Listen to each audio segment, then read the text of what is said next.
All right, guys, I'm gonna give you a quick uncut video just how easy it is to replace the line spool on your MegaMouth reel. All right, I've got my reel off my bow here, but if you do have it mounted to your bow, the first thing you're gonna wanna do is loosen that lever lock so you can pull out your torque rod.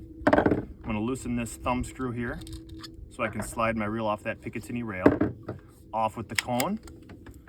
Now you're down to your front nut here. I'm gonna use a pliers, loosen him up, and thread him completely out of there. Slide out your through shaft, front deflector comes off. Now you're down to the E-clip on your transmission. I'm gonna use my needle nose here, pop that E-clip off of there.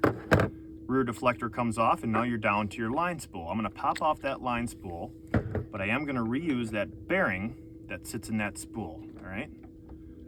Pop him out of there. I'm gonna put that into my new spool. Inner race being the fatter of the two races, facing up. And now I'm just gonna reassemble. I'm gonna set that line spool in there. Rear deflector goes on, it's keyed, so it'll only go on there one way.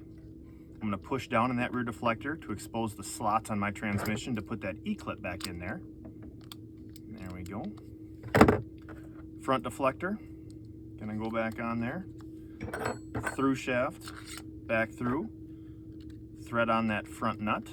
I'm gonna give him a little bit of a tightening with my pliers here.